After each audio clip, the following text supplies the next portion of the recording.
जय माता दी दोस्तों, जैसा कि आप सबको पता है कि आज पहला नवरात्रा है, तो हैप्पी नवरात्रे आप सभी को। माता रानी आप सब पर, हम पर अपनी कृपा बनाए रखे। तो दोस्तों आज है पहला नवरात्रा, हमारी पूजा हो गई है, तो आज मैं आपके साथ अपनी पूजा पाठ की एक सरल विधि शेयर कर चाहती हूँ। घट स्थापना कैसे करती हूँ मैं, और जवारे कैसे बोती हूँ, और माता के लिए क्या क्या सामग्री लाई हूँ, वो तो मैंने आपके साथ पहले शेयर कर दिया है। आप प्लीज जाकर उसको देख लेना कि कोई चीज आपका सामान छूट तो नहीं गया है, तो आप वो बाद में भी ला सकते हैं। 9 दिन माता रानी हमारे पास रहेगी, तो हम जैसे जैसे याद आएगा तो उनकी सेवा करते रहेंगे। तो दोस्तों आज मैं आपके साथ शेयर करूंगी कि आम के जो पत्ते हैं वो 9 दिन तक बिल्कुल हरे भरे कैसे रहेंगे अगर आप ऐसे करोगे तो।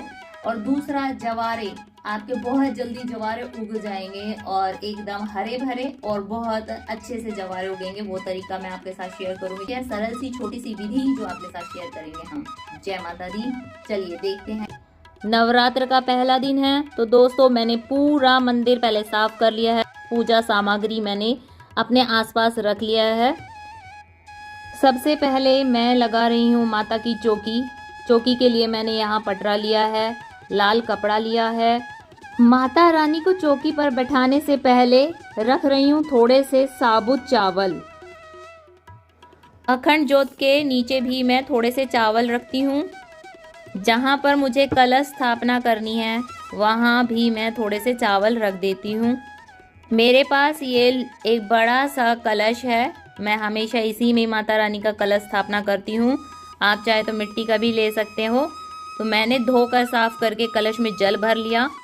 दोस्तों मेरे पास ये माता का विग्रह पहले से ही रखा हुआ है, तो मैं आज अच्छे से इनको साफ करके चौकी पर इन्हीं को ही विराजमान कर रही हूँ। इसके बाद उड़ा रही हूँ लाल चुनरी।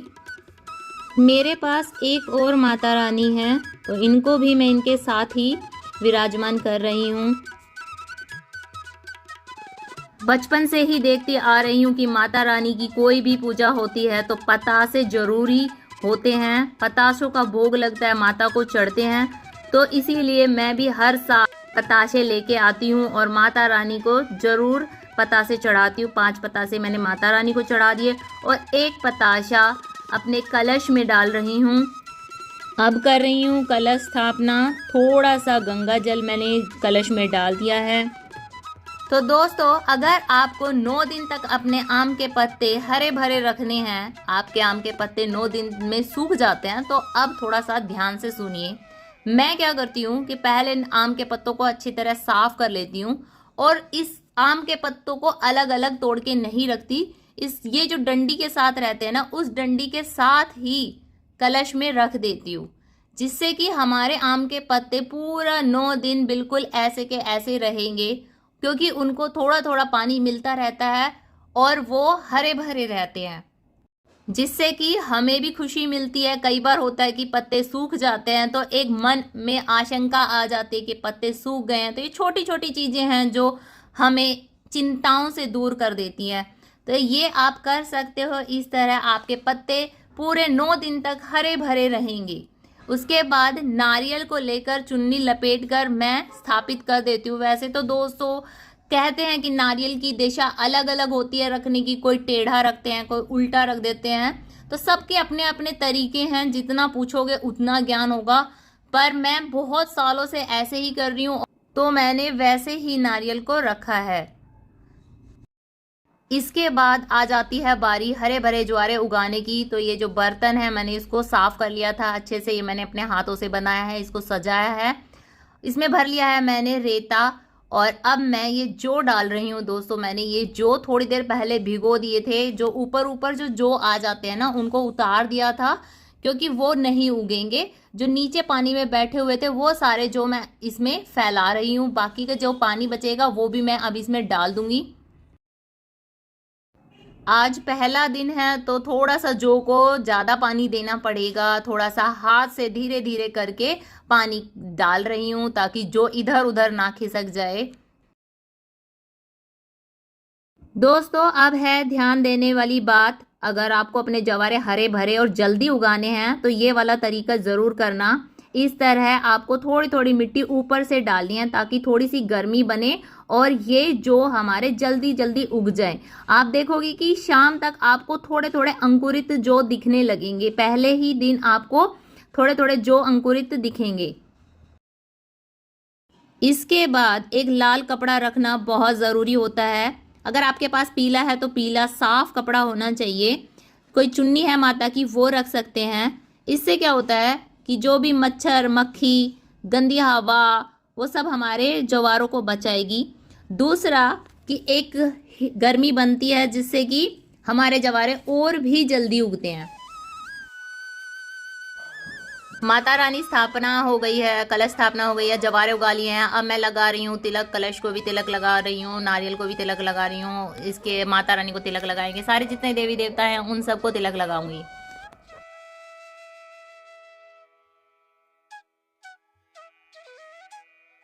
अखंड ज्योत की बाती लगाकर अब भर रही हूँ इसमें शुद्ध देसी घी।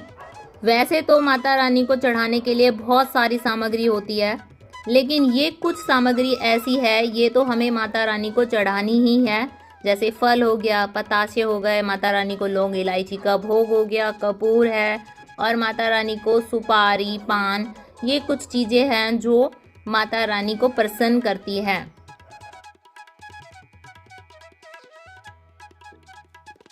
हमारे सनातन धर्म में पूजा पाठ में आम के पत्तों का बहुत महत्व होता है। आम के पत्ते हर एक शुभ कार्य में यूज़ किए जाते हैं, तो आम के पत्ते कुछ एक्स्ट्रा लेके आई हूँ मैं।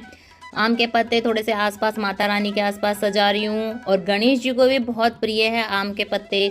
जल के लोटे में एक आम का पत्ता रखा है ताकि इससे जल के छींटे लगा लूँ मैं।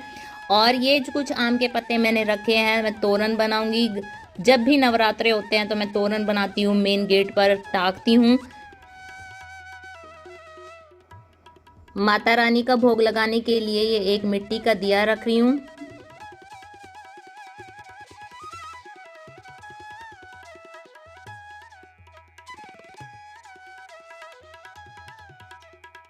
तिलक लगाने के बाद माता रानी को इत्र लगा रही हूँ। कहते हैं कि माता रानी को इत्र बहुत प्रिय होता है।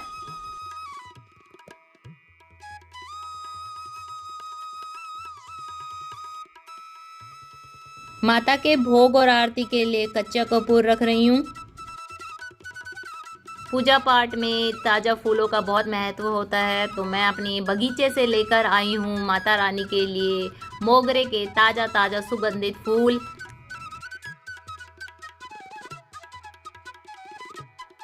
पूजा की सारी सामग्री तो मैंने एक दिन पहले इकट्ठा कर ली थी।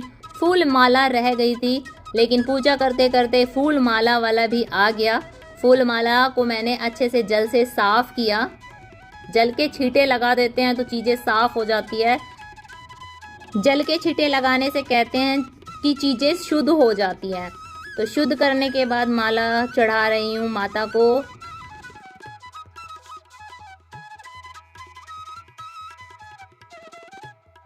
कहते हैं कि माता रानी को केले का भोग बहुत प्रिय होता है। केला उनका मनपसंद फल होता है, तो मैं माता रानी को आज भोग में केला चढ़ा रही हूँ। आरती के लिए अलग से छोटी जोत बनाई है और इसमें थोड़े से फूल रखे हैं, थोड़े से चावल रखे हैं। अब कर रही हूँ माता की आरती। तो माता की 2 आरतियाँ हैं, उनमें से मैं कभी कोई सी आरती कर लूँगी, कभी कोई सी भी आरती कर लूँगी। ओम जय अम्बे गौरी मैया जय श्यामा गौरी, तुमको निशि दिन जावत तुमको निशि दिन जाव, हरि ब्रह्मा शिव जी। ओम जय अम्बे गौरी। सारे देवी देवताओं की जय, माता पिता की जय, धरती माता की जय, पितर देवताओं की जय, जयकारा शेरा वाली बोले सच्चे दरबार की जय। हारे का सहारा बाबा श्याम हमारा, गणपति बाबा मोरिया, मंगल मूर्ति मोरिया, जय हो। कहते हैं कि नवरात्रों में माता रानी को लौंग और इलायची बहुत प्रिय होता है, तो माता रानी का सबसे प्रिय भोग लौंग और इलायची पतासे के साथ मैं उनको अर्पित कर रही हूँ। और पूजा के बाद छींटा भी ज़रूरी होता है। ये सब करने के बाद हमारी आज पहले नवरात्रे की पूजा पूरी हो गई है। पूजा करने के बाद माता रानी से क्षमा याचना करनी बहुत ज़रूरी है। कोई भूल चूक हो गई हो, कोई कमी रह गई हो तो माता रानी हमें माफ़ करे।